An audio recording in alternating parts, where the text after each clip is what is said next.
I've blown up 4 YouTube channels, totaling 2.6 million subscribers and 1.6 billion views. Last year, I won the school games and got flown out to acquisition.com headquarters to meet Alex Hormozi and the other winners. And in this video, I'm gonna tell you exactly how I'd get as many clients as possible from YouTube if I had to start again. So there's gonna be 6 chapters to this video that covers everything from how does YouTube even work? How do you come up with great ideas? How do you create great titles, thumbnails? How do you create content consistently? Like, what's a good system for that? And then even what do you sell? How do you CTA? Where do you CTA? Fucking everything. So let's lock in, bro. Chapter 1, YouTube basics. So a quick overview of how YouTube works is basically YouTube wants to recommend the right videos to the right people. Ultimately, it's YouTube's goal to keep people on the platform for as long as possible, because the longer people are on the platform, the the more ads they'll see, the more videos they watch, the more money YouTube makes. It's a for-profit business. We got to think, how do we make YouTube money? We keep people on the platform for as long as possible. And so what YouTube does is it uses some AI shit to look at your video, the title, and like what's inside of the video. So the transcript, I think it can even see what is in the video, like visually. And then it tries to find people, because you know how Google steals all our data. It goes and tries to find people who it thinks would watch your video. And that is either based on people who have seen your video in the past, or if you're starting a new channel, it's people who have seen videos that YouTube thinks is similar to yours. So it's basically YouTube's job to recommend the right videos to the right people. That is completely out of our control. We cannot recommend the right videos to the right people. We are not the YouTube algorithm. What we are the creator. So when we focus on what we can control, what is that? Well, we can get people to click and we can get people to watch. So it's our job to make the right idea, title, and thumbnail that will get the right people to click and the right people to watch by making the right hook, the right video, make sure your video doesn't fucking suck. And yeah, that's basically it. By making great content and getting the right people to click on it. So here's a quick overview of how to get clients from YouTube. For one, you got to stay consistent and build your influence over time. And I'll, later in the video, I talk about systems of content creation to make that easier, how to schedule content creation so that, you're not slacking off. Because really, like, most of my clients tell me, like, bro, yeah, I saw your video like 2 years ago, and then I started watching it again recently, and then I joined your school group, and I've been there for a while, and then blah, blah, blah. It's like so many points of contact before somebody ends up giving you many thousands of dollars. It's not just like, oh, I see one video. Let's see if this person has something I can buy. Oh, he does. Let me click buy. Like that's very rarely how it happens. So don't bet on that. You have to stay consistent for a long time. And I know it sucks because you want to be like, all right, start YouTube. And if I do everything right, I should be making money within maybe a few weeks, a few months. And yes, that is possible, but don't bet on it. You have to stay consistent over a long period of time. And, so the best time to start is now. Another thing is you got to figure out your constraint and relentlessly try to solve it. If you're watching this video, your constraint is most likely lead flow. So you're trying to get more leads. You probably hate doing outreach. Maybe you've gotten a few clients by DMing people on LinkedIn or Facebook or Instagram or something, and you hate it because it's boring and it sucks. And you want to just be able to make valuable YouTube videos that, for one, help people for free, and for two, gets the right people to, become familiar with you and end up becoming a client without having to, outreach to them. And so you need to figure out your constraint in terms of like, what is stopping you from hitting your goal? If your goal is to make money, you got to sell clients. So what's stopping you? If it's lead flow, your constraint is attract, which means you're not attracting enough people. And so to solve that, you probably need to make more freaking videos. Got to make a new VSL or change your logo or profile picture or work on your description tags or whatever the fuck. When you're getting leads but no sales, what? All right, I was so rudely interrupted by my girlfriend. Apparently, Amazon delivered a package to me in the rain and it's been soaking outside for 2 hours. But whatever, we'll deal with that later. When your constraint is that you're getting leads but no sales, when you're getting leads but no sales, your constraint is converting. So you're getting leads, which you need to make sales, but they're not turning into sales. I probably didn't need to explain that. And so your constraint is, to focus on your constraint, you basically need to like contact your leads, follow up with them, get them on calls, DM them, and stuff like that. So here's some common mistakes to avoid. Don't obsess over your analytics. I see people do this all the fucking time and it annoys me. They ask, hey Kai, what's a good CTR? Like 100% is a good CTR. Fuck you. So CTR varies, retention varies. The more views you get, CTR and retention will go down. If you're getting no views, CTR and retention are completely inaccurate. So yes, it's good to see up arrows. It's good when you have good retention, and click-through rate matters. But if you follow my advice in the rest of the video and you're just constantly improving your videos by improving your titles, thumbnails, hooks, structuring, and just overall value, you don't have to worry about CTR and retention because they will go up over time.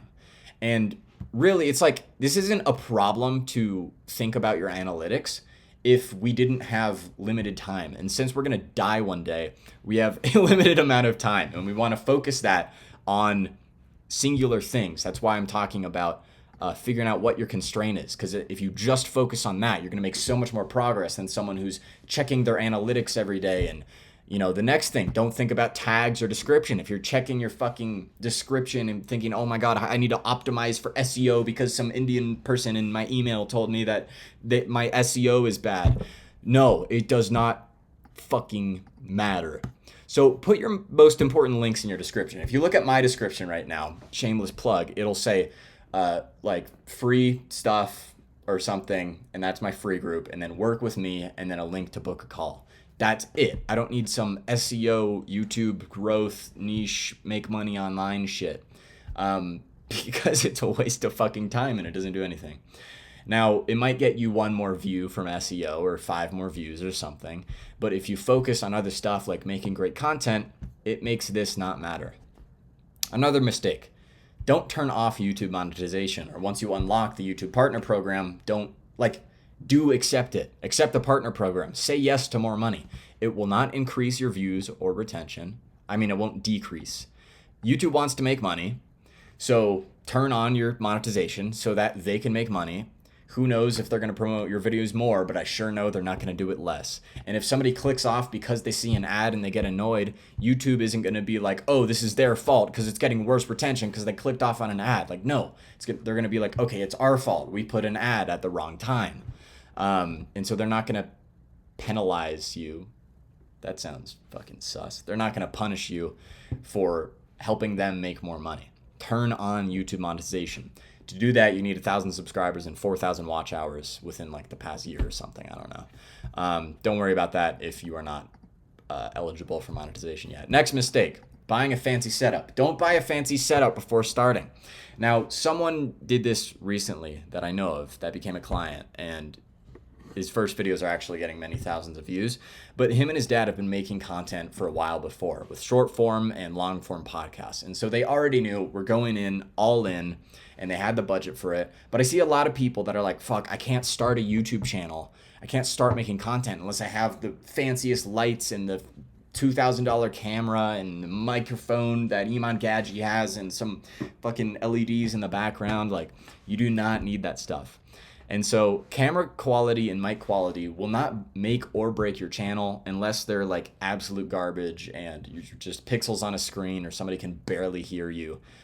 If not, like I'm literally using my webcam from my Mac right now and the mic from it as well. And sometimes I use my phone. I usually use my phone camera and mic from it. Sometimes I use this wireless mic if I need to. And then I just have a $39 box light right there from Amazon and a ring light right there, which isn't even on right now. Do you care? Do you hate me because I don't have a $1,000 camera and light? Maybe. If you do, you can stop watching. But yeah, a fancy studio does not matter when starting. Just get the bare minimum stuff. Make sure you can record and talk to a camera. That's all you need to start. Now, another thing, don't invest in a team before starting. So if you don't know how YouTube works, how the freaking heck are you going to hire the right people? To make great videos, you need to know what good looks like. Then you can actually execute a plan because the plan will work. But if you haven't made hundreds of videos and have proof of concept, you can't hire a great thumbnail designer because you're just going to hire somebody who makes shiny thumbnails that look like Mr. Beast thumbnails because you think that is what is going to get you more views and clicks and, you know, whatever else you want. You need to know what good looks like. And to do that, you need to kind of do the business yourself over time. That's why you can't just like get a loan from a bank and like pay some CEO to start a business, because the business is going to fail if you've never run a business before. That's why only billionaires can do that. They can pay a CEO to, I don't even fucking know how it works, but people do that. Anyways, you need to know what good looks like before you start investing in shit. Now, last mistake, don't use AI to write your videos for you. So people want people. It's pretty simple. I feel stupid even explaining this. But there's a very low skill barrier to AI, and it's becoming a lower and lower skill level to get better and better results. But it's very repetitive. And the thing is, when 4-year-olds can make videos as good as you can with AI, nobody's going to watch your videos if you make them with AI. So you want to become irreplaceable, and that's going to be the people that, you know, it's a prediction. Okay, I can't tell the future, but I'm pretty sure what's coming soon is going to be not verification badges for like, here's a blue badge, this is a celebrity, this is the real account of the celebrity, but like a green badge that's like human, because there's going to be AIs that look completely normal that are making videos like this, that look just like this, that are AI, and people would rather learn from people. Always. That's always going to be a thing. People want to strive towards truth, not artificialness. So you can always use AI as a tool, but don't use it to replace your creativity. Nobody wants to work with somebody who uses AI for everything. I don't need to keep explaining that. Anyways, chapter 2, how I would get the right views. Do you know what I mean by the right views? Well, one of the channels I blew up has 60,000 subscribers. You're watching this on a channel that right now is about 300 subscribers. Now, why don't I use one of my channels that has way more subscribers? Well, because that channel with 60K subs, I got a 6 million view video with, about how much YouTube paid me for 1.3 billion views. And that video blew up and it was successful. And I was like, yay, that's great. But the thing is, it attracted everybody. Everybody was interested how much YouTube pays you for 1 billion views. And so once I posted my next video, YouTube was like, all right, time to recommend the same audience to this next video and the same audience to this next video. But I was doing in-depth deep dives, educational YouTube content, whereas that doesn't really work for the general population of random people that are interested in like a fun idea of how much YouTube paid you. So because I went viral on that channel and I focused on getting views, I was not getting any of the right leads. I got a few leads, but not many of the right leads compared to how many views I was actually getting. With this new channel, only getting a few hundred to a few thousand views per video, I'm already getting more qualified leads. So what I mean by the right views is that the right people that you want to sell to watch your videos, rather than thousands of random fucking people that are never going to buy something from you. So, step 1, figure out who to make videos for. If you're on this step, you may be watching the wrong video, but I'm going to be talking about it anyway, so I guess you are on the right video. So you got to think about, who do you want to help? Who can you help? And how can you help? So for me, once I got bored of making Geometry Dash videos, which is a video game, by the way, that's the first channel I ever blew up, I got bored of that, and I was like, I want to make some money a different way. And I realized I actually spent most of my time procrastinating making gaming videos, and I would just help other people with their videos. I'd make thumbnails for them, I'd help them with titles, I'd give them advice on retention, give them advice on what video ideas to make. And I was like, well, what if I just did this as a job? And so I figured out, okay, who do I want to help? I want to help people who want to grow on YouTube. Who can you help? I can help people who want to grow on YouTube. How can you help? I can help with, ideas, thumbnails, titles, this, blah, blah, blah. And so over time, I kind of developed this more and more to get more specific. Now I'm helping coaches and community owners get clients from YouTube. It's not as specific as like I help people with YouTube, because then I'll help gamers and whatever and blah, blah, blah. I don't want to help entertainment channels blow up on YouTube. I want to help educational channels. And even more specific, I want to help people get coaching clients. So if I can help people that help people, that feels meaningful to me. If you want to, help people manifest, that's who you want to help. And how can you help? By making videos about manifestation, blah, blah, blah, whatever. You get the point. It's a past expertise of yours. It's something you're passionate about. Maybe it's a past problem you've solved, a profession, whatever. Doesn't matter. Figure out who to make videos for. Step 2, figure out how to attract the right people. So these people that you figured out. We call this your avatar. So how are you going to attract the right people? Well, there's this thing called market awareness, and I'm calling it avatar awareness for YouTube. So there's unaware. And so these are people that are completely unaware of, that they have a problem in their life, that they can solve it. And so say I'm a fitness coach that helps fat guys lose weight and get jacked. So somebody that's unaware is someone that doesn't even know that being fat is ruining their life. And so they get the bad benefits of being fat. They have diabetes and they feel like shit and they can't get a girlfriend because they're fat and ugly and unhealthy. So isn't that a very attractive trait? But they're unaware. They just feel like shit and they're walking around, but they have no idea that they even have a problem. And so the videos that you would have to make if you want to help this kind of person is hey, do you feel heavy? Watch this video. No, you got to meet them where they're at. So what are they aware of? Do you feel I don't know. I honestly don't fucking know because I have put no thought towards helping fat people. Let's move on to the next one. You know what I mean? You got to meet them where you're at, where they're at. Now, problem aware. These are fat people that have realized that they have a problem. They just don't know how to solve it. And so, I'm fat. I don't want to be fat. I want to be in shape. This sucks. So, problem aware. Or if you want to get even more specific to, problem, actually that'd be solution aware. So if you want to target problem aware people, it's if you feel like you can't lose weight, watch this video. Or 8 steps to lose weight. Stuff like that. So it's what they want. It's the problem they want to solve that they're aware that they have. That's how you'd get them if you want to help these kind of people. Keep in mind you can help multiple kinds of people by making multiple kinds of videos. Now, solution aware. For example, this video here, if I wanted to get clients from YouTube in 2026, I'd do this. This is for solution aware people. So it's people that already know that they want to get clients from YouTube. Nobody that's just broke or is tired of doing outreach is going to watch this video because they aren't sold on the idea of YouTube. So I'm specifically targeting problem or solution aware people. So for solution aware, with the fat person example, they know they need to work out and they need to fix their diet. And so, 5 best foods to lose weight. A problem aware person might click on that video because it says lose weight, but they might not be sold on the idea of, eating different things. And I'm saying this as if it wasn't basic knowledge. Most fat people know diet and working out is the only fucking thing that matters. This is just funny, basic example. So, solution aware. Next, most aware. So these are the people that know they have a problem, they know what the solution is, and they are completely sold on taking action on it. There's no persuasion needed. And so to attract these kind of videos, it would be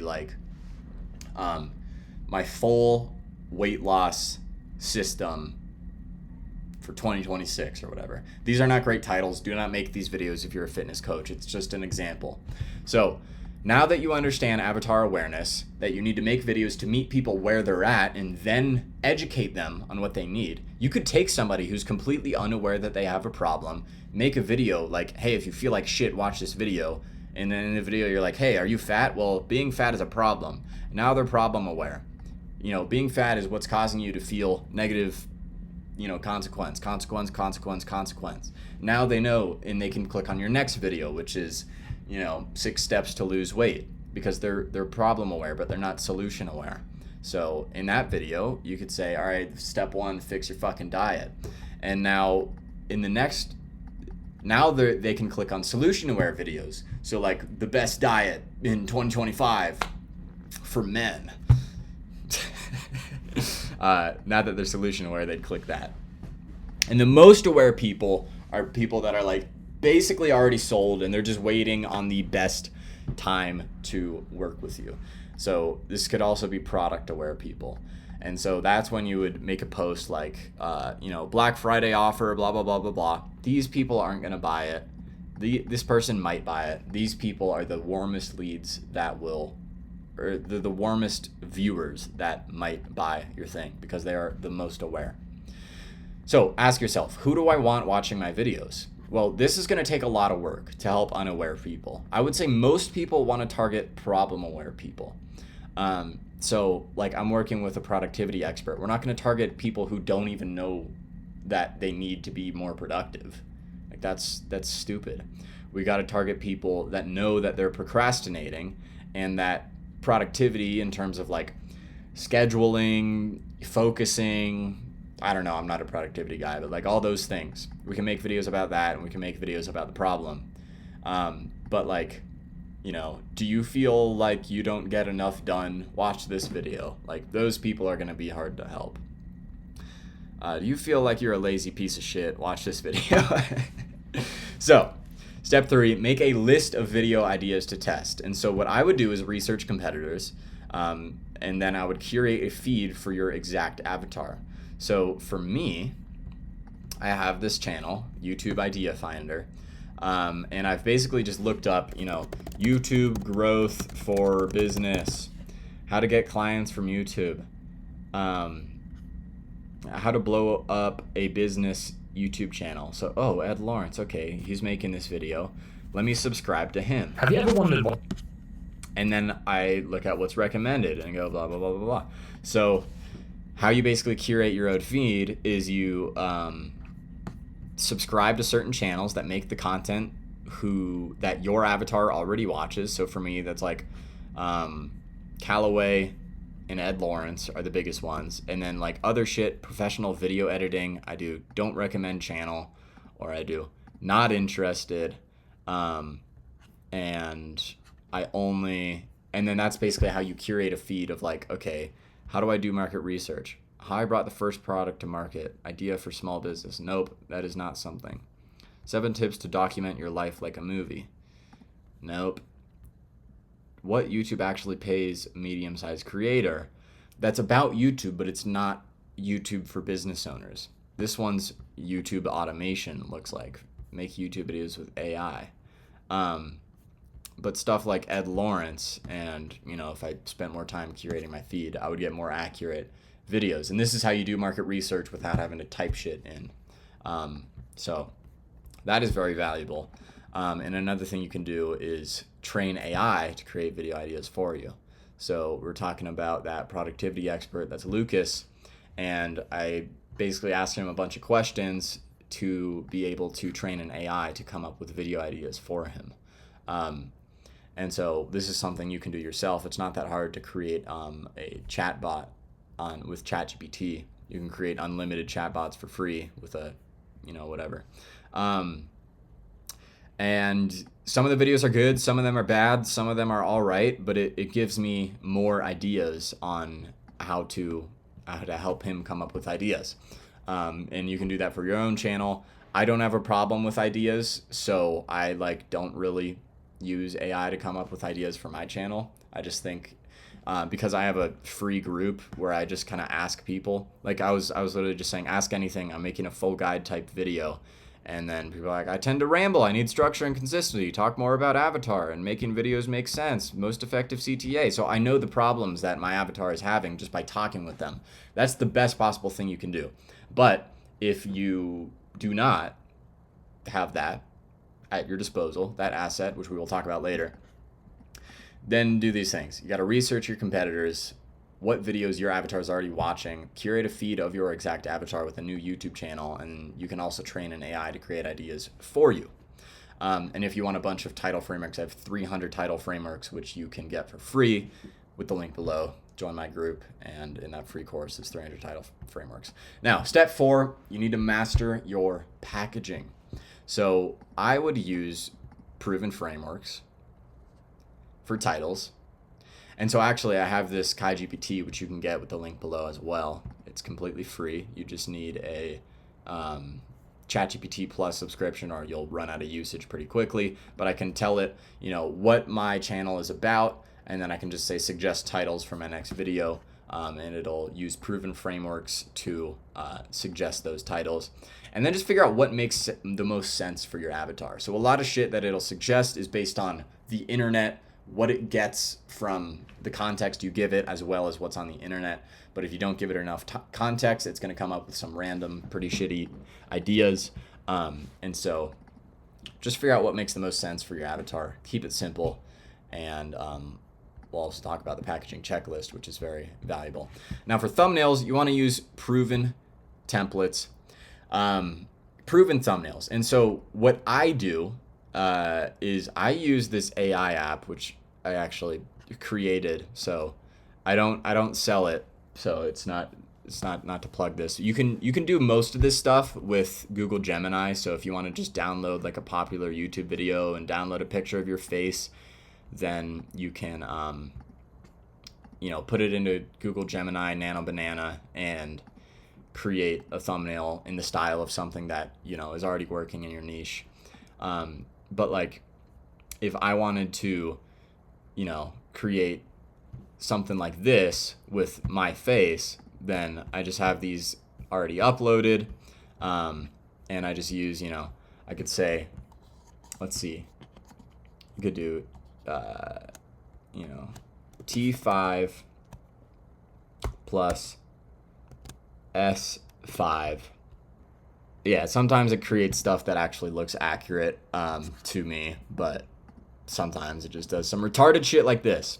Now, anyways, I like to use proven things, which is like basically head on the left, black background, words on the right that relate to the title that gets people to want to click. Make a few, find what's best, and also follow the checklist to make sure it's good. And so you could rate each of these out of 10. These are the most important ones, and then this one is like a little... Actually, these are the most important ones, and then these are like, take them or leave them. It's not going to make or break your video, but they still work. And so you basically want to make sure that your thumbnail and title, if you put it together, and what I actually like to do is like, so I'll do that, and then say, I copy this. And then you can preview it on like a realistic YouTube homepage. And so if I wanted to get clients from YouTube in 2026, I'd do this. I think that makes a lot of sense. And now, yeah, so is it easy to understand? Yes. Is it believable? Well, maybe not. Maybe it's not as believable as I want it to be. So maybe I should take a picture of myself holding my plaques, and that would make it more believable, more trustworthy. So it's not as believable as I want it to be. Is it desirable and intriguing? Or it's desirable or intriguing? Get clients from YouTube? Yes, that's desirable for my audience. Is it eye-catching? Yes, I think it is. The blue and yellow is eye-catching. Does it set the right expectation? Yes, it is, because I'm going to say that and confirm that it's the video that they clicked on within the first 5 seconds of the video. Boom, which we'll talk about later in hooks. So yeah, you want to basically go through this checklist, rate each out of 10, and think, how can I improve this? How can I make it easier to understand? How can I make it more trustworthy or believable? How can I make it more desirable or intriguing? How can I make it more eye-catching? And does it set the right expectation? Now, step 5, volume is king. So post a lot. Daily is the best.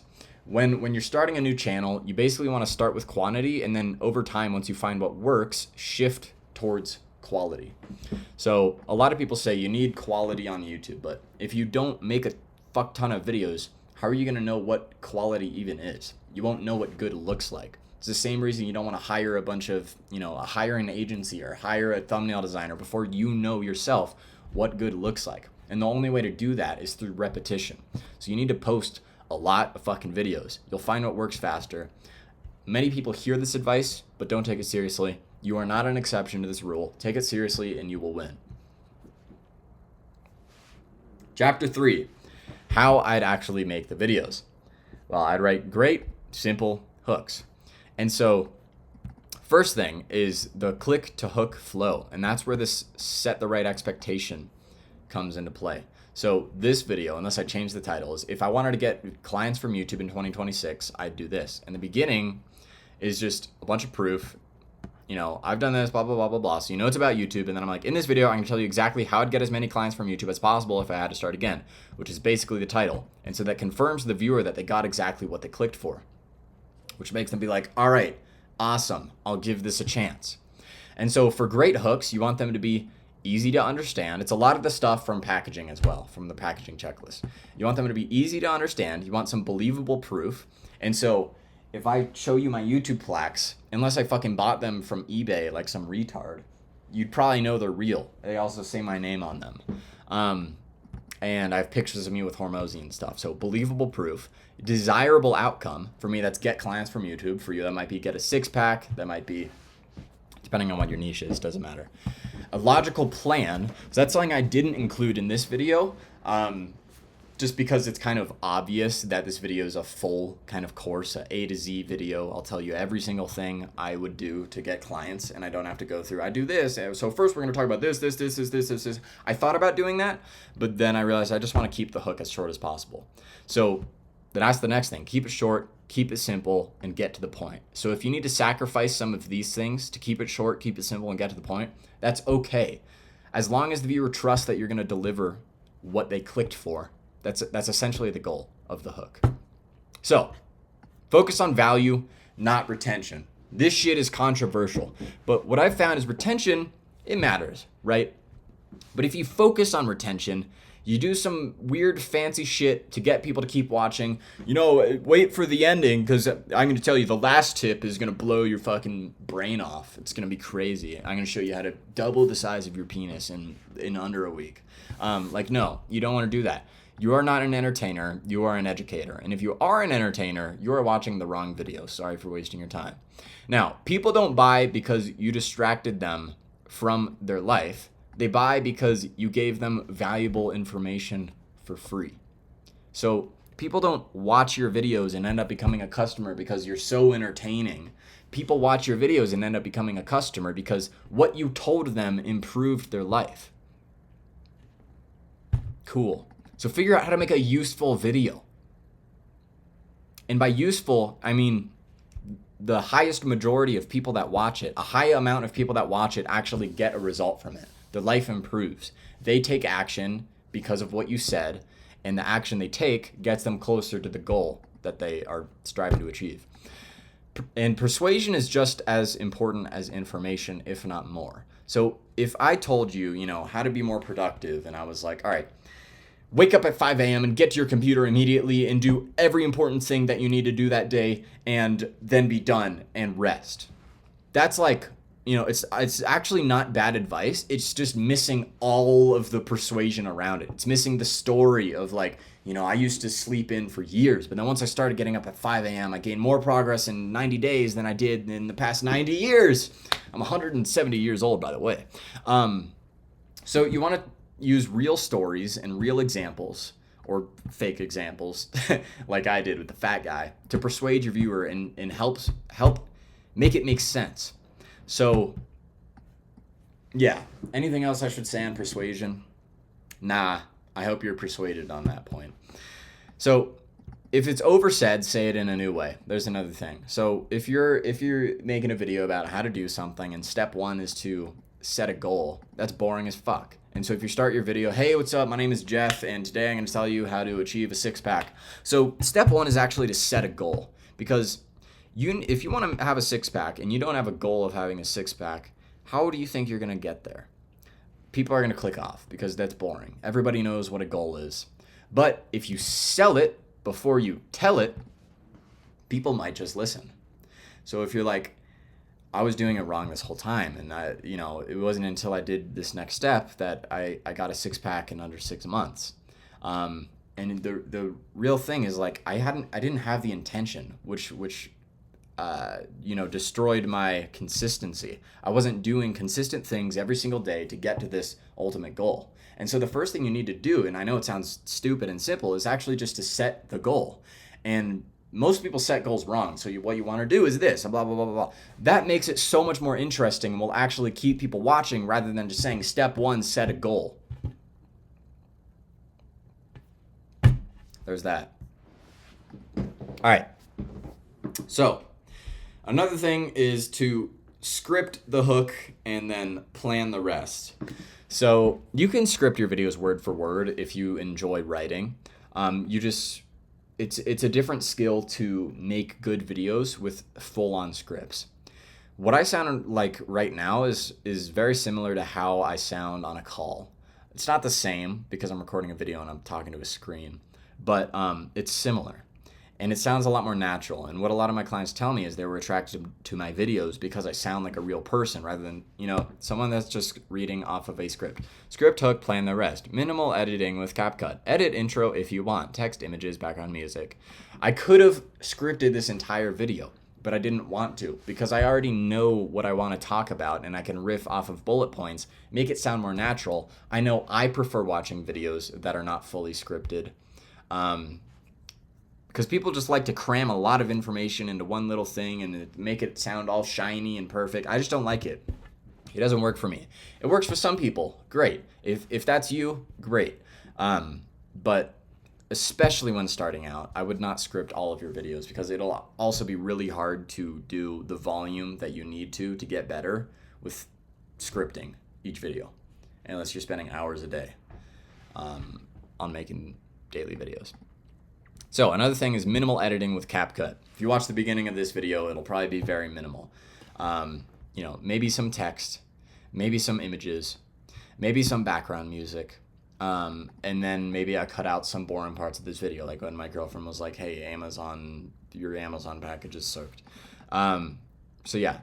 And then another thing is you're going to build skills, your speaking skills over time with repetition, and so you'll need less editing. First off, when you try to riff off of bullet points, you're going to be like, this is impossible. How does anybody do this? Maybe it's just not my skill set to do it. Of course, it's not your skill set. You haven't done it before. But if you do it a lot, many times, you're going to get better at it. And you're going to be able to stick to your main point, not ramble a bunch about other shit that's completely unrelated that's going to get people to click off. And if you just keep doing that, you're going to get better. So you're going to hear that theme a lot. You have to keep doing everything that it takes to make a great video over and over and over until it sucks less and less and less. And if you've got that lesson so far, you can stop watching. No, I'm kidding. There's more. So, a schedule. What's a great content schedule? Well, to preface this, I am not a productivity expert at all. If you need a productivity expert, go watch Lucas's channel. But I basically blew up 4 channels with random spontaneous work. And it was only up until recently that I've actually started structuring how I work. But my lack of consistent output has slowed me down. And so even though I, blow up a bunch of channels and did a bunch of things at a young age, people say, I would have, progressed a lot faster if I was actually structured and consistent and I had a schedule. I literally have never followed a schedule. So what worked for me is to pick specific days to execute a specific part of content creation. For me, I have 2 days dedicated to making videos. So first, I just write, I come up with the ideas and I write, I basically plan the video out. And if that takes the entire day and I don't finish it, then I do it the next day. For me, I had to finish writing this video and then I finished planning it. And then I'm also recording it today, and I'm also editing it today because recording and editing doesn't take that long. I don't know how long this video is going to be, maybe an hour, fuck. So you can basically split it up into what works best for you. Just follow a plan and actually follow the plan. There's no hack to making content consistently. A lot of people are like, I don't know, I'm not consistent. I need the plan, system, whatever. And that's kind of bullshit. Except one thing. There's one thing that can keep you accountable if you commit to it, and that is to record your video live. And so one thing you can do, and I thought about doing this, is go live, like to your free school community, and host a webinar and just be like, yo, I'm making a video live. And that's when you can riff off of your script and blah, blah, blah. And you can edit it later if you want. But showing up at a certain time will force you to finish the plan of the video earlier, so that by a certain amount of time, every single week, maybe multiple times a week, there's going to be people there that are watching you. And so you don't want to disappoint those people. And so you're going to be done with your video by that time. So that's a way to force consistency if you really want to. So, how to speak better and stop rambling? Well, it really just comes down to intentional practice, as I said. The more you do it, the better you get at it. And most people hear this, but they don't really hear it. They don't really do it. So, you could practice recording your video 100 times. You would literally do that, and by the end, it'll be a lot better. Or you could just make 100 videos, and your 100th video will be a lot better. You'll be way better at speaking than when you started. And if you do it in the 100 videos way, instead of just recording the same video 100 times, you can see your progression, and you will also have other parts of your videos that have improved over time because you've made 100 ideas. Your ideas are getting better. You've made 100 titles and thumbnails. Your packaging is getting better. You've made 100 hooks. Those are getting better. So I would do that if I were you. Another thing you can do is watch your recordings and see where you mess up. I don't really do this, but I heard Andrew Tate watches all of his podcasts to self-correct and improve. If you've ever seen Andrew Tate speak, I don't care what you think about him, he's very articulate and he's very good at getting his point across. And I believe that's because he talks a lot, and he also watches all videos of him talking and criticizes himself where he messes up and self-corrects. So remember, perfect is not sexy. Mistakes make you real. Don't restart on a mistake. Just laugh it off. Keep going. It'll actually make you a lot more likable than if you say everything perfectly and cut out every time you take a breath or say So, next thing. Make the videos make sense. This is for you, Tom. Especially the beginning. So, the hook matters most to make videos make sense. And the rest of your video also needs to make sense. So, how do you do this? Well, you go over your video plan many times to edit it. You go over your video plan many times. So mostly you want to delete what doesn't make sense. And you want to change stuff to make more sense. And you want to add stuff to make it make more sense. So basically you read it and you ask yourself, can I say that in a simpler way? And then you write that and you say it. And you say, can I say that in a simpler way? You got to think, would I watch this video if somebody else made it? Would this make sense to me if it was said in a different niche? Am I saying too much? Does that even need to be said? And especially in the beginning of the video, this matters so fucking much. So another thing is speak clearly and articulate your words, especially in the hook. So even if the words you say make sense when they're added together, a lot of people tend to talk really quickly and kind of slur their words together because they're worried about wasting people's time, and they're like, all right, I got to improve retention, so I got to say, speak clearly and articulate your words, especially in the hook. I got to cram all this value into the smallest time possible. No, that's so hard to watch. It's so overwhelming. Some people need to slow down. Most people need to slow down. Some people need to speed up. Maybe if you're on fucking drugs, but I've actually never had somebody need to speed up, so... Oh, fuck. Oh, shit balls. What am I doing, bro? All right. And then you also want to decrease confusion and overwhelm. So a lot of people mistake confusion for mystery. They're like, ooh, if I make this mysterious, it's going to keep people watching. And a lot of people mistake overwhelm for over-delivery. They're like, ooh, I just got to add so much information and so much value. A lot of times less is more, and confusion is never a good idea. You never want to confuse people. You want things to make sense. You can raise a question, you can make something intriguing, you can make someone want to know the answer to something, but you don't want to confuse them. So figure out, by doing all this, how to actively decrease confusion and overwhelm. Yeah. Your energy matters on camera. That's another thing. If you hate making content, it'll probably show. You don't want a back massage from someone who hates giving back massages. At least me. I find that uncomfortable. Not that I've ever had that. I wouldn't want some random person who hates back massages to give me a back massage. You don't want to eat food from someone who hates cooking. It's bad energy. You don't want to watch content from someone who hates creating it. Of course. At first, your frustration with content will be because of skill deficiency. And so you're going to be like, fuck, I don't like this. I'm in a bad mood because I spent an hour scripting. I am not good at this. This sucks. This is not meant for me. Fuck. But most likely that's just because you suck at it. And that is what your frustration will come from. But you also got to remember, content's never going to be this like blissful, euphoric experience of like, I just love creating and writing every single day. Like, there's going to be times where you got to make content and you're not going to want to do it. This is where consistency and discipline matters. Things that I lack. But you got to try to be present and think about the viewer that you're helping. So I always try to think about who's watching this video. And I try to talk in the tone of voice in the way that I would talk to them. Not the way that I would talk to a camera, because cameras don't have a brain and they don't listen to you and they don't like you and they think you're stupid. Anyways, it's also okay to skip a day if you feel like shit. So don't force it too much. And I was going to say a preface, but this isn't pre anymore. I guess a post face. This works for me, but it might not work for you. Some people are really good at brute forcing things. Ahem, Alex Hormozy. Some people are even more retarded than me and can't do anything if they're not in the mood for it. I would work on that. I wouldn't, have a belief that you can't do something just because you don't feel like it. That belief is not going to help you. I didn't feel like recording this video, but now that I'm in it, and I don't hate my life right now. I am enjoying it. It is fine. I am okay with it. I am okay with this. You ever watch Rick and Morty? Anyways. Chapter 4. Is that 4? Who fucking knows? How I'd capture leads. All right, where's chapter 4?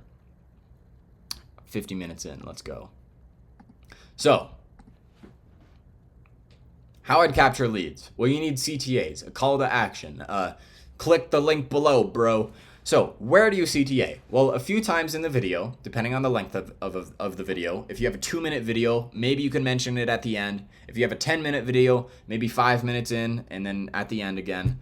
If you have a 6-minute video, don't mention it 3 minutes in. You need to give before you ask.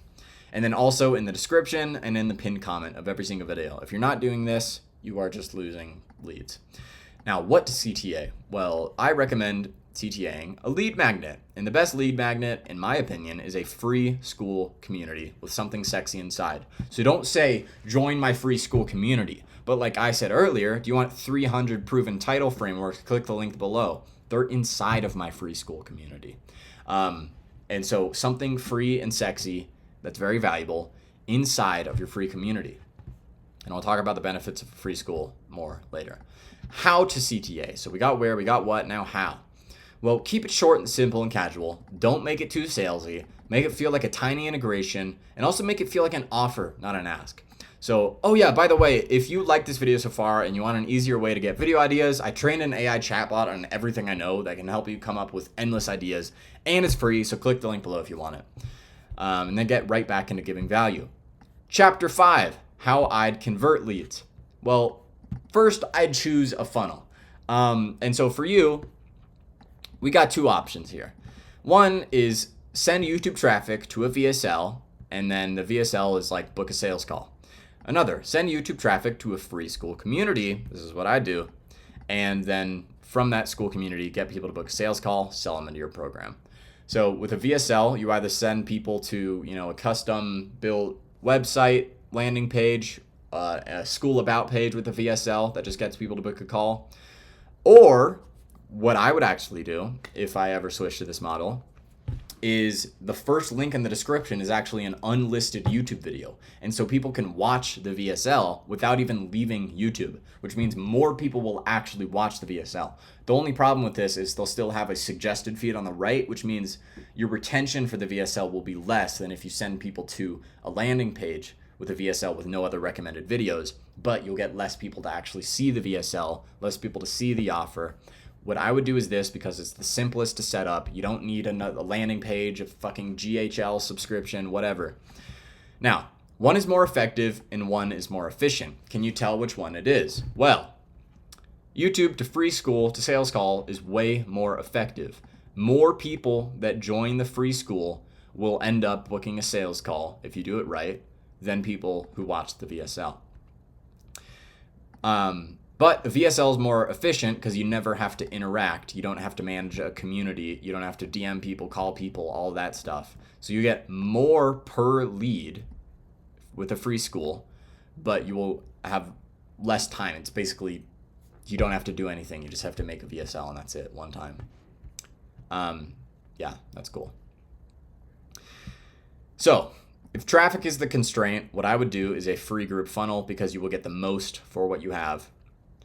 And if you have enough traffic and you just want to spend time making more videos and delivering for your clients, you could just do a VSL funnel. Or you could do both. If you want effective plus efficient, do fucking both. And that is great. And yeah, that is not what I do currently, but I have a link to book a call with no VSL, and then I have a link to just join the free group in my description, and that works fine for now. I might add a VSL funnel in the future just because it's very simple, but having a VSL is not my constraint at the moment, so I'm not focusing on it. Constraint is lead flow, so I'm making more YouTube videos. Anyways, why a free group is powerful as fuck. Okay, so it's basically an asset that you can use for all these things. It's like a more engaged email list. It's like the new email list. Email lists are fucking great, but you can also, so you can use a school group for non-public promos.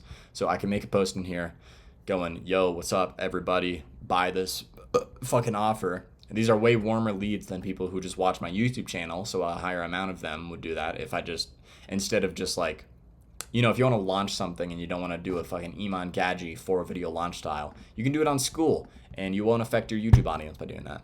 Anyways, you can also use it for lead nurturing. So make posts, give more custom value. You can use it for quick sales. Yo, 5 spots, testing this new offer, blah, blah, blah, blah, blah.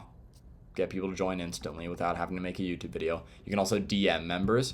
So I have like auto DM set up in my group. So if I go to plugins, and auto DM, I send them this thing. Do you want to get more views? Turn views into leads or turn leads into sales. And then this helps me help them get to know their situation more. I can email them. I can call them. I can host group calls.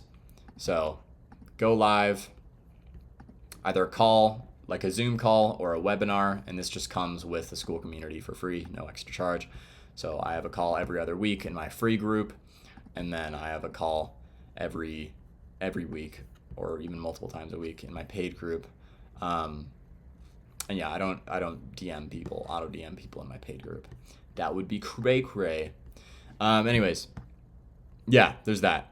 You could also host webinars. So either to make a video yourself, do that live video thing, or to do a webinar conversion. Yo, what's up, everybody? This weekend we're having an event where I teach you how to do this. And in that video or in that webinar, you sell something or get people to book a call, whatever. So the only reason not to have a free group is if you're an extreme minimalist and want the simplest business possible, which is completely fine. Plenty of people make a fuckload of money with the VSL funnel or other funnels that I have not talked about. This is just what I would do. I would have a free group. So if I was starting over, then traffic would be the constraint, obviously, if I was starting a new YouTube channel. So I would make daily valuable videos. I would do a CTA in every video, in the description and the pinned comment. I would send people to a free school community. I would make the group private and ask membership questions to qualify. And so here I've got a membership request. I can look at Elizabeth Pro. Apparently she's from Austria. I'm here to learn and help people. She's probably a bot. So she says she's an educational creator and wants help monetizing. But if I look at her YouTube channel here, she links this, which is obviously not her. So she's probably a bot. And if I look at her profile, yeah, she's never even done anything. So I am going to report this bitch because, by the way, it's not a bitch. It's some probably random dude. Sorry, it's not a woman. Wow, I'm going to get canceled for that. Anyways, so what I do is link your YouTube channel. What do you need help with? And then if I was starting over, I would have enter your phone number to receive a free gift. And then everybody that, requests, I would call them. and get them to book a call. So let in everybody who isn't a scammer or a bot. DM and call qualified members to further qualify them. So like, yo, what's up? I'm just here to welcome you into the community. I got a few questions. Is now a good time to talk? And then they might be like, yeah. And then you could ask them about their business, what they're doing, and be like, oh, dude, actually, I was going to point you to our free course, but I think you might actually be a way better fit for the accelerator program. Would you be down to hop on a call sometime this week to talk about what that would look like? And then get them to book a sales call. And then I would sell a high ticket one-to-one program, because you don't need to build a course to sell a one-to-one program. You are the product. And it's the thing that is the easiest to sell because people see intrinsic value in it. Courses are easier to deliver because you don't have to do shit to deliver them. You just need to make it once, sell as many as you want until the word gets out that your course sucks. Nobody buys it anymore. So I would start selling at $500 minimum if you just want to build confidence to get your first sale. After that, $3K plus. If you're doing phone sales, like, a sales call, your thing should at least be $3K. Yeah, my current thing is $9K, and both people I've pitched it to have bought it. So raise price over time until you get diminishing returns. That is what I'm doing, and that is what I would do if I was starting over. So, chapter 6, how I deliver. So after the sale, I'd get them to book their first onboarding call or game plan call. I'd have them fill out a worksheet or questionnaire before the call so I could better understand their situation. I would put into my schedule a few days for delivery. I have 2 days for delivery, Monday and Thursday. On our first call, I would figure out their constraint and create action steps. And then I would keep them accountable and do everything I can to get them results. And then obviously deliver everything else that I promised them in the program. And this will depend on what you actually do. So long-term play, delivery will be different for everyone depending on what you actually do. And eventually, after many one-to-one calls, you'll understand your avatar better. This is currently what I'm doing. So I'm working with people one-to-one to understand my avatar better and make money in the meantime.